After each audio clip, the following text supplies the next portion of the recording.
بسم اللہ الرحمن الرحیم سیرت النبی صلی اللہ علیہ وآلہ وسلم عنوان محمد صلی اللہ علیہ وسلم کا ستارہ چمکا۔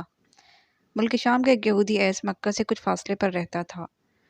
وہ جب بھی کسی کام سے مکہ آتا، وہاں کے لوگوں سے ملتا تو ان سے کہتا، بہت قریب کے زمانے میں تمہارے درمیان ایک بچہ پیدا ہوگا، سارا عرب اس کے راستے پر چلے گا، اس کے سامنے ذلیل اور پست ہو جائے گا، وہ عجم اور اس کے شہروں کا بھی مالک ہو جائے گا۔ یہی اس کا زمانہ ہے۔ جو اس کی نبوت کے زمانے کو پائے گا اور اس کی پیروی کرے گا، وہ اپنے مقصد میں کامیاب ہوگا۔ جس خیر اور بھلائی کی وہ امید کرتا ہے، وہ اس کو حاصل ہوگی، اور جو شخص اس کی نبوت کا زمانہ پائے گا مگر اس کی مخالفت کرے گا، وہ اپنے مقصد اور آرزوؤں میں ناکام ہوگا۔ مکہ معظمہ میں جو بھی بچہ پیدا ہوتا، وہ یہودی اس بچے کے بارے میں تحقیق کرتا اور کہتا، ابھی وہ بچہ پیدا نہیں ہوا۔ آخر جب نبی کریم صلی اللہ علیہ وآلہ وسلم اس دنیا میں تشریف لائے تو عبد المطلب اپنے گھر سے نکل کر اس یہودی کے پاس پہنچے۔ اس کی عبادت گاہ کے دروازے پر پہنچ کر انہوں نے آواز دی۔ ایس نے پوچھا، کون ہے؟ انہوں نے اپنا نام بتایا۔ پھر اس سے پوچھا، تم اس بچے کے بارے میں کیا کہتے ہو؟ اس نے انہیں دیکھا، پھر بولا، ہاں، تم ہی اس بچے کے باپ ہو سکتے ہو۔ بے شک وہ بچہ پیدا ہو گیا ہے جس کے بارے میں نے تم لوگوں سے کہا تھا۔ وہ ستارہ آج طلوع ہو گیا ہے جو اس بچے کی پیدائش کی علامت ہے، اور اس کی علامت یہ ہے کہ اس وقت اس بچے کو درد ہو رہا ہے۔ یہ تکلیف اسے 3 دن تک رہے گی، اس کے بعد یہ ٹھیک ہو جائے گا۔ راہب نے جو یہ کہا تھا کہ بچہ 3 دن تک تکلیف میں رہے گا، تو اس کی تفصیل یہ ہے کہ آپ صلی اللہ علیہ وآلہ وسلم نے 3 دن تک دودھ نہیں پیا تھا، اور یہودی نے جو یہ کہا تھا کہ ہاں آپ ہی اس بچے کے باپ ہو سکتے ہیں، اس سے مراد ہے کہ عربوں میں دادا کو بھی باپ کہا جاتا ہے، اور نبی کریم صلی اللہ علیہ وآلہ وسلم نے خود ایک دفعہ فرمایا تھا، میں عبد المطلب کا بیٹا ہوں۔ یہودی نے عبد المطلب سے یہ بھی کہا تھا، اس بارے میں اپنی زبان بند رکھیں، یعنی کسی کو کچھ نہ بتائیں، ورنہ لوگ اس بچے سے زبردست حسد کریں گے، اتنا حسد کریں گے کہ آج تک کسی نے کسی سے نہیں کیا، اور اس کی اس قدر مخالفت ہوگی کہ دنیا میں کسی اور کی اتنی مخالفت نہیں ہوئی۔ پوتے کے متعلق یہ باتیں سن کر عبد المطلب نے ایسے پوچھا، اس بچے کی عمر کتنی ہوگی؟ یہودی نے اس سوال کے جواب میں کہا، اگر اس بچے کی عمر طبی ہوئی تو بھی 70 سال تک نہیں ہوگی، بلکہ اس سے پہلے ہی 61 یا 63 سال کی عمر میں وفات ہو جائے گی، اور اس کی امت کی اوسط عمر بھی اتنی ہی ہوگی۔ اس کی پیدائش کے وقت دنیا کے بت ٹوٹ کر گر جائیں گے۔ یہ ساری علامات اس یہودی نے گزشتہ انبیاء کی پیش گوئیوں سے معلوم کی تھی، اور سب بالکل سچ ثابت ہوئی۔ قریش کے کچھ لوگ عمرو بن نفیل اور عبداللہ بن حجش وغیرہ ایک بت کے پاس جایا کرتے تھے۔ یہ اس رات بھی اس کے پاس گئے جس رات آپ صلی اللہ علیہ وآلہ وسلم کی پیدائش ہوئی۔ انہوں نے دیکھا وہ بت اوندھے منہ گرا پڑا ہے۔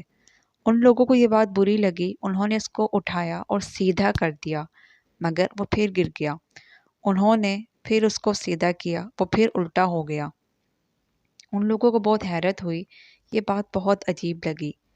تب اس بت سے آواز نکلی، یہ ایک ایسے بچے کے پیدائش کی خبر ہے جس کے نور سے مشرق اور مغرب میں زمین کے تمام گوشے منور ہو گئے ہیں۔ بت سے نکلنے والی آواز نے انہیں اور حیرت زدہ کر دیا۔ اس کے علاوہ ایک واقعہ اور پیش آیا کہ ایران کے شہنشاہ کسریٰ نوشیروان کا محل ہلنے لگا اور اس میں شگاف پڑ گئے۔ نوشیروان کا یہ محل نہایت مضبوط تھا، بڑے بڑے پتھروں اور چونے سے تعمیر کیا گیا تھا۔ اس واقعے سے پوری سلطنت میں دہشت پھیل گئی۔ شگاف پڑنے سے خوفناک آواز بھی نکلی۔ محل کے 14 کنگرے ٹوٹ کر نیچے آ گرے تھے۔ آپ صلی اللہ علیہ وآلہ وسلم کی پیدائش پر ایک واقعہ یہ پیش آیا کہ فارس کے تمام آتش کدوں کی وہ آگ بجھ گئی جس کو وہ لوگ پوجا کرتے تھے اور اس کو بجھنے نہیں دیتے تھے، لیکن اس رات میں ایک ہی وقت میں تمام کے تمام آتش کدوں کی آگ آنن فانن بجھ گئی۔ آگ کے پوجنے والوں میں رونا پٹنا مچ گیا۔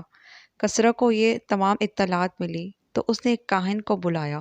اس نے اپنے محل میں شگاف پڑھنے اور آتش کدوں کے آگ بجھنے کے واقعات سنا کر اس سے پوچھا کہ آخر ایسا کیوں ہو رہا ہے۔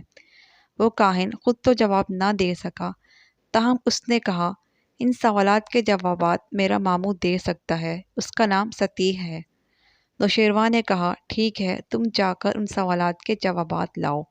وہ گیا، ستیح سے ملا، اسے یہ واقعات سنائے۔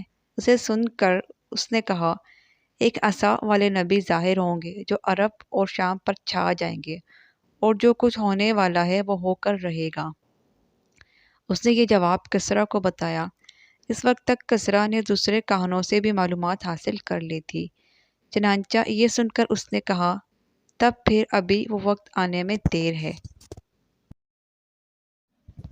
پیدائش کے 7ویں دن عبدالمطلب نے آپ صلی اللہ علیہ وسلم کا عقیقہ کیا اور نام محمد رکھا۔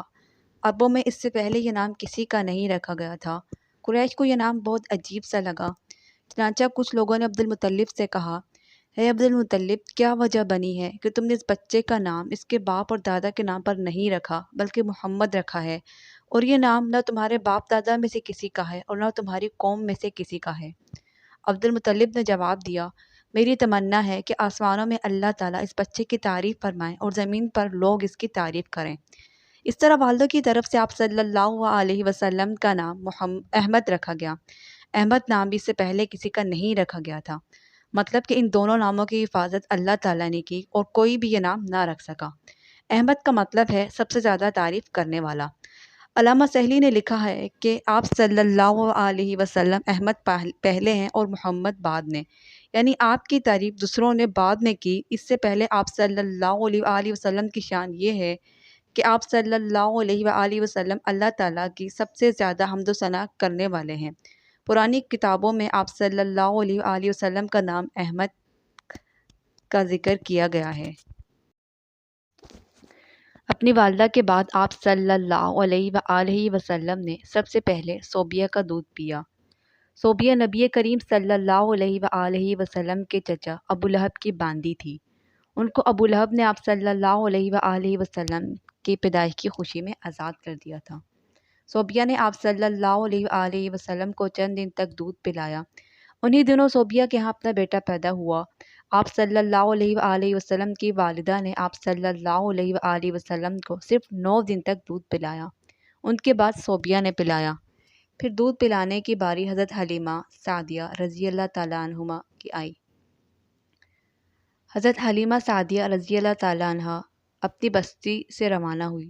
ان کے ساتھ ان کا دودھ پیتا بچہ اور شوہر بھی تھا۔